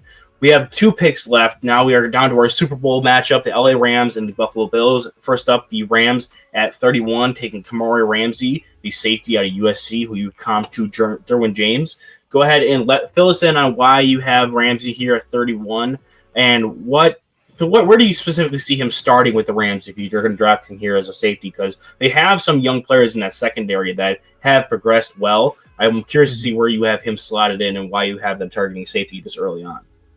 Yeah, so when you look at Kamari Ramsey, this is a guy who can just, again, I talked about it with the other safeties, and Kamari Ramsey is my third overall safety, but just elite processors and can diagnose plays with good football IQ, almost to know where the ball's going before it's even snapped.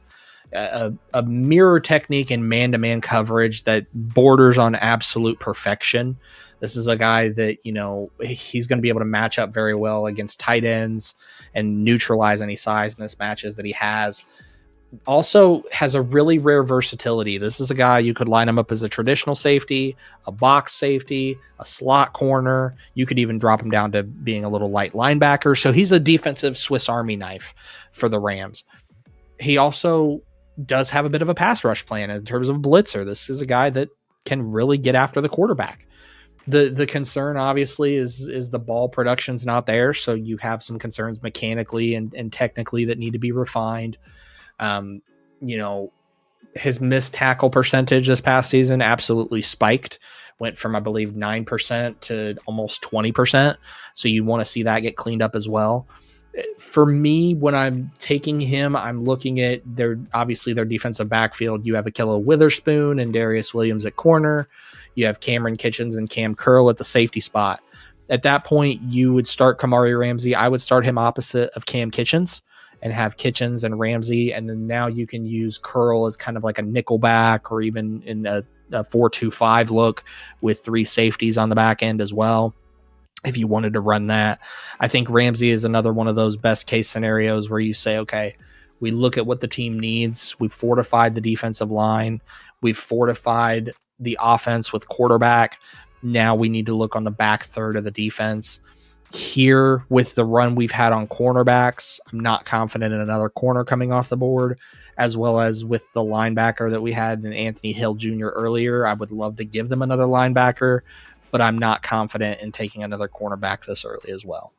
Yeah, I definitely think that makes sense. I was a big fan of Cam Kitchens. He was coming out, especially as more of like a free safety type. I think it was literally just his testing numbers that made him fall as hard as he did.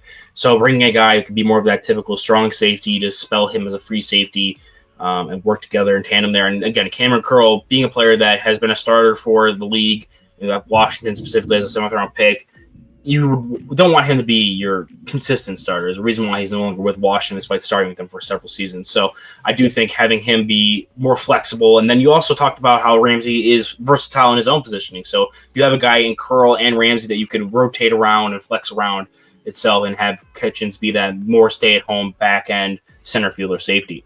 So with our final pick here, the 32nd overall pick, we have the Buffalo Bills taking Caden Green, guard out of Missouri. I have thoughts and opinions on the selection of this player specifically. I'm curious. I want to hear your explanation first on why you went this direction with the player and the position itself, and then I'll give my take on it afterwards. Yeah, so when you look at Caden Green from Missouri, this is a guy 6'5", 316 pounds, plays the left guard spot for Missouri. Probably one of the best anchors in pass protection that we have in the guard class. Can absolutely reset his feet quickly without surrendering any ground. Just a quick processor in terms of stunts and blitzes. He knows what the defense is trying to do before they do it. Also very fluid mover. This is a guy surprisingly nimble for 316 pounds, can get out and pull in space if you want to run some RPO style options or even some counter run options. He's also very versatile. This is a guard that you could put in gap fits, in zone fits. You can have him in multiple fits. And for me, taking him here, it's one of those things that I'm looking to move David Edwards to kind of more of a rotational role, kind of a depth piece role to spell Osiris Torrance. And, now I have Torrance on one side and I have Caden Green on the other with McGovern sandwiched in the middle. If I wanted to kind of move around on the interior and move Govern around, maybe I slide David Edwards inside. Even though Caden Green's never really played the center position, he's athletic enough where I would feel comfortable converting him to a center position.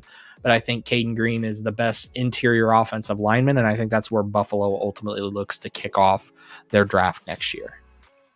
Yeah, I definitely. So I love the pick of an interior offensive lineman here. Specifically, so I'm a Bills fan for transparency.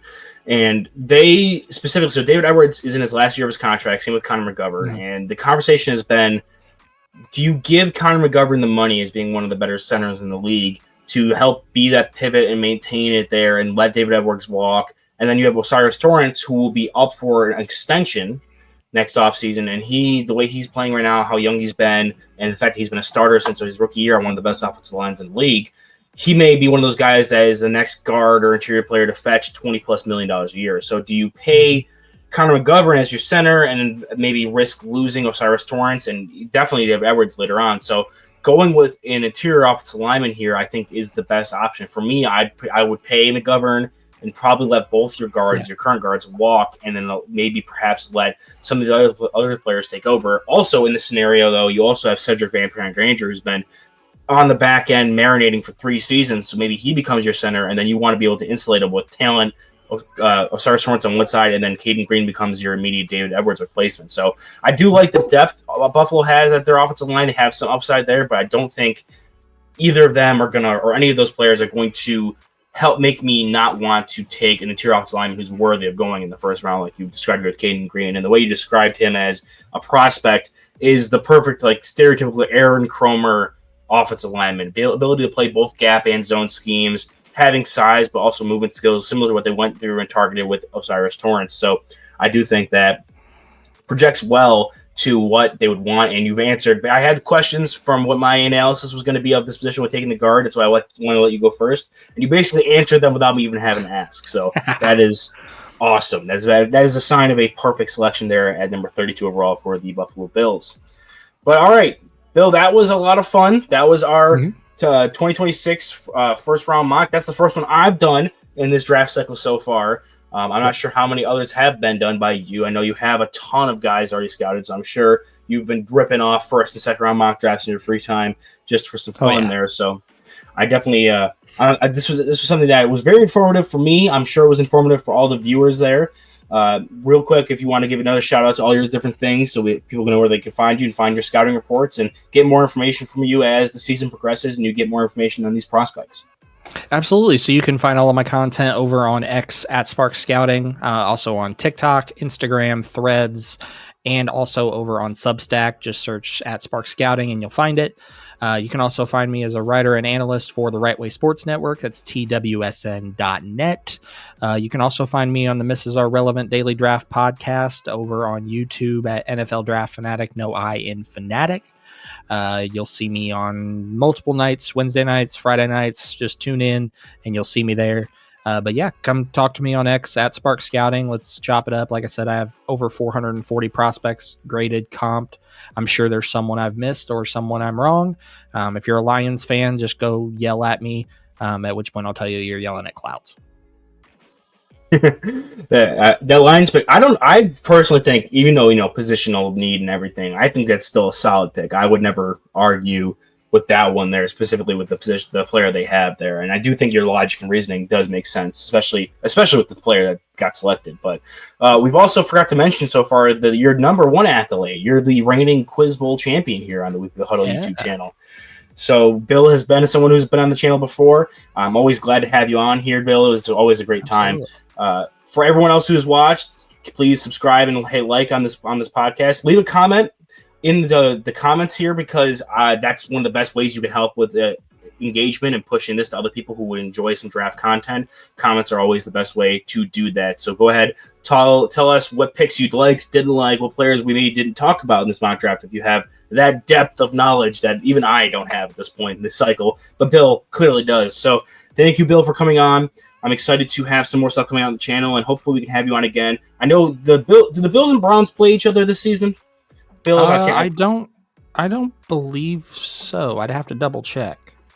I know I'm planning on getting a series going where I have some of the Bills opponents come on and we do a little bit of a preview. So if the Bills do end up playing the Browns this season, we might have you on again. They play December 21st this year, so they do. Bills at Browns. So maybe we'll have Bill on again for that one. We'll also be working together, like you said, over the Draft Professor live stream, so I'm excited for that.